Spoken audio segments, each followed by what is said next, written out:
Buen día, hermanos, que el Señor les bendiga. Mi nombre es Oliver Torres, soy pastor general de Iglesia Bautista Berea y pues hemos diseñado unos pequeños videos de hermenéutica básica orientada para principiantes, por así decirlo, maestros de escuela dominical, predicadores jóvenes, personas que están iniciando en el estudio serio de la palabra de Dios.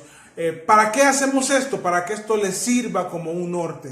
Si lo están haciendo y aún no tienen una opción de formación, tal vez espero en Dios que esto les pueda orientar, porque a veces la orientación es buena. No son estudios profundos, no está diseñado para gente que conoce incluso esta terminología o lo que es hermenéutica, sino lo más básico. Y creemos pues que hemos abordado temas básicos en los 4 videos anteriores. Les invito para que se suscriban en mi canal. Voy a estar subiendo videos de esto. Espero terminarlo pronto, esto de hermenéutica, y subir otro tipo de videos. Y al mismo tiempo, si ustedes conocen a alguien que creen que esto les puede ser útil, que se lo compartan. Bueno, vamos a repasar un poco lo que vimos en la clase, el video anterior, perdón. ¿Qué pasó en el video anterior? Vimos algunas herramientas ya prácticas para que nos van a ayudar a entender mejor el texto. Y fueron 2. Si usted quiere saber los detalles de ellas, vaya y vea el video anterior. Una es la lectura, pero dimos alguna explicación de cómo debe ser. Y también la observación. ¿Qué debemos observar? Dijimos 5 cosas al menos. Son muchas más, pero 5 cosas que usted puede empezar a observar en el texto, y eso le va a ayudar a tener un mejor entendimiento. ¿Qué vamos a ver hoy?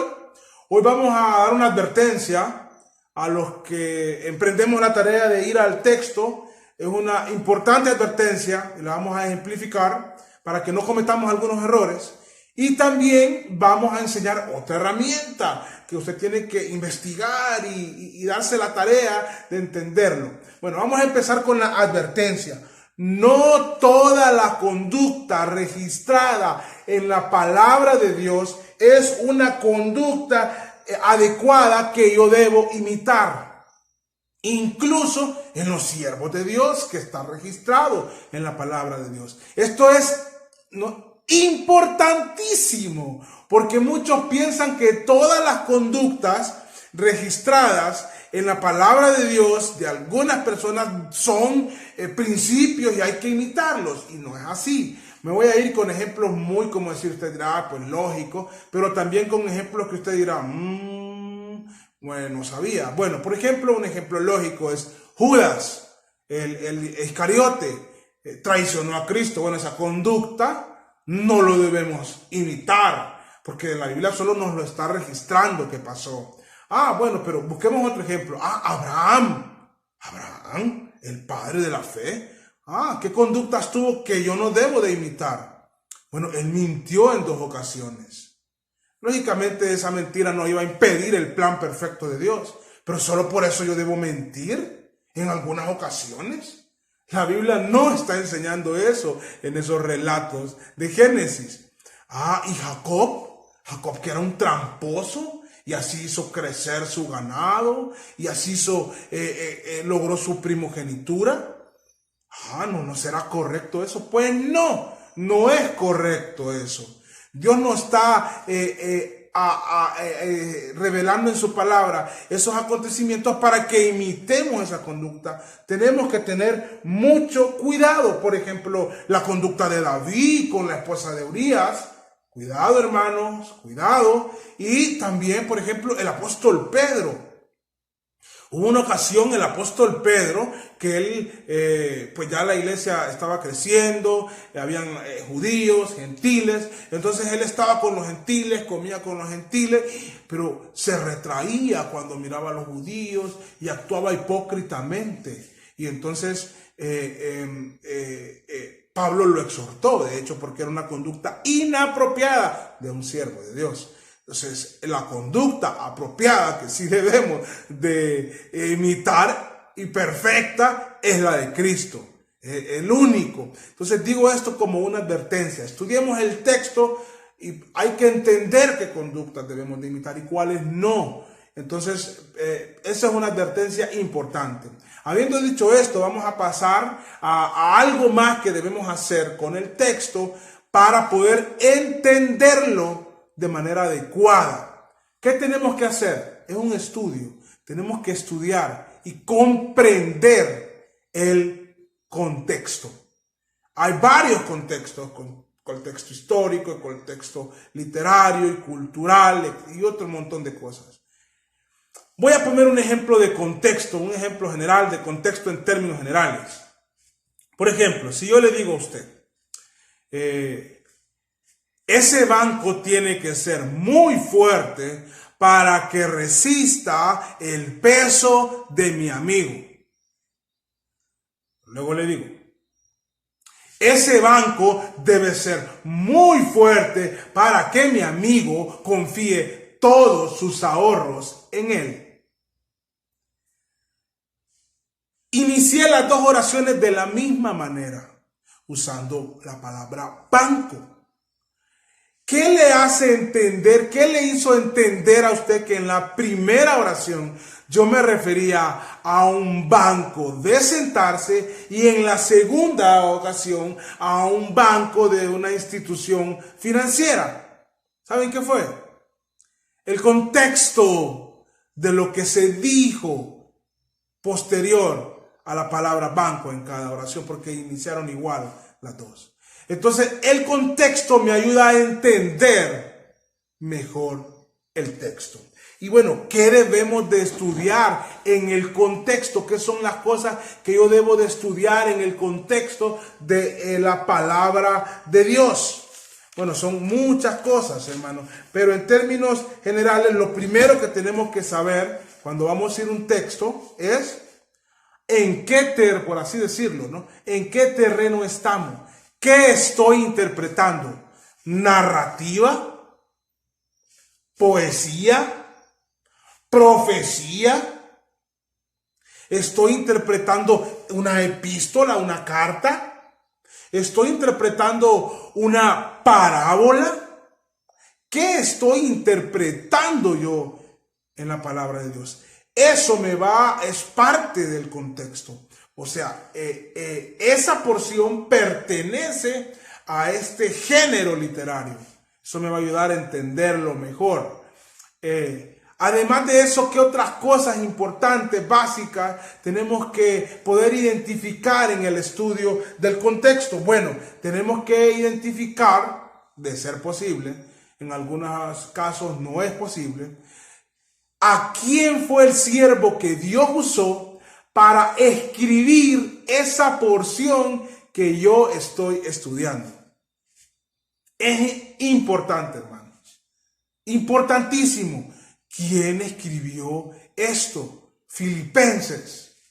¿Quién escribió la epístola de Filipenses? El apóstol Pablo, eso ya lo sabía. Bueno, algo más del contexto. ¿A dónde estaba Pablo? Estaba preso. Y eso me ayuda a entender mejor. Ese contexto me ayuda a entender mejor.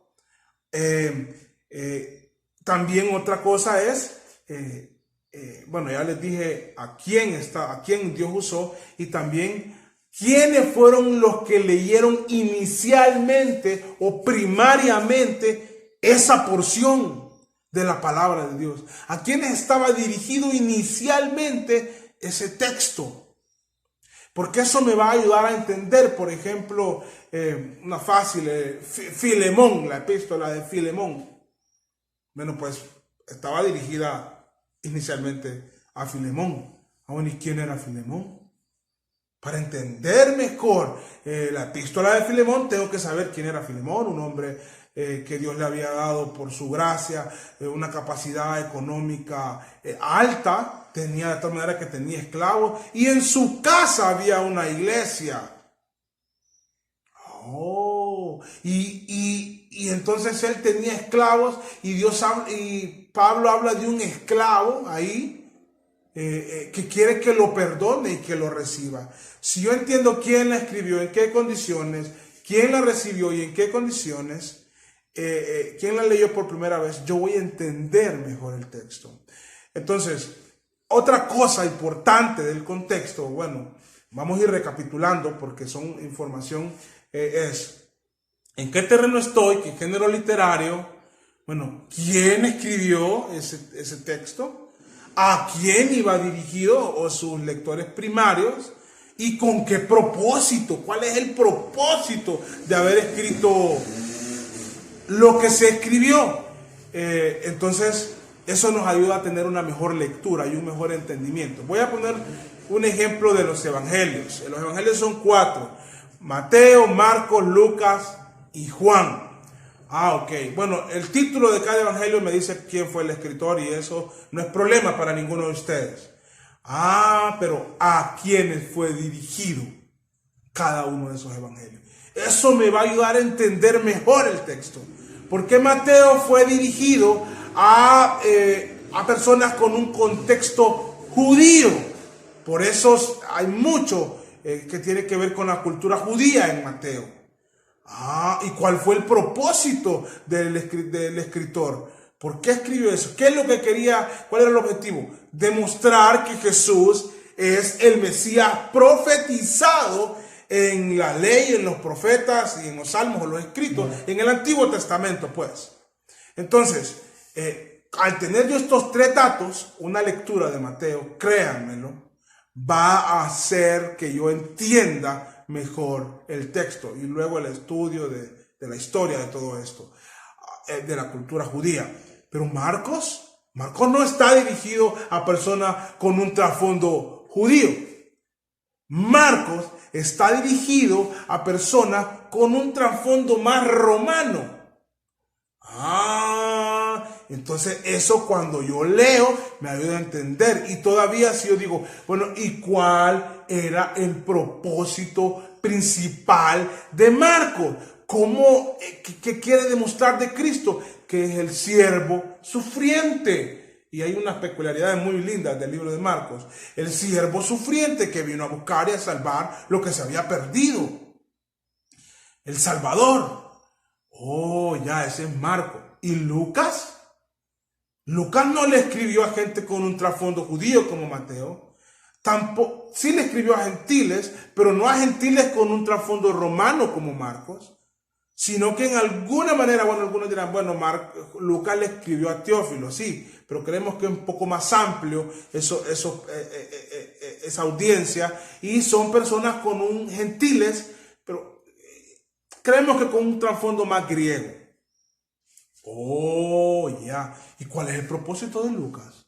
Presentar a Cristo como el Hijo del Hombre, pero sobre todo como ese hombre santo que no cometió pecado. Al final todos lo presentan como el Salvador, pero bajo esa perspectiva. Una lectura ahora de Lucas con esos 3 datos me va a ayudar a entender mejor el texto. ¿Y Juan? Juan no le escribió a gente con un trasfondo judío, ni gente con trasfondo romano, ni gentiles con otro trasfondo, o un trasfondo más amplio, griego, sino a universal, judíos, gentiles, a todo un libro más universal. ¿Y cuál es el propósito? Presentar a Cristo como el Hijo de Dios, como el mismo Dios encarnado. Y entonces en Juan nos deleitamos al contemplar la divinidad o la deidad de Cristo. Esos datos, uno saber en qué estamos, y esos datos del contexto me ayudan a entender. Y también el contexto de lo que está escrito ahí. ¿Qué es lo que dicen las palabras anteriores, las palabras que continúan, el párrafo completo, el capítulo, el libro, para ubicar en su contexto la porción de la palabra de Dios? Porque no ubicar en su contexto una porción y sacarla y ponerla como que fuese independiente ha causado enorme cantidad de errores en el entendimiento del texto.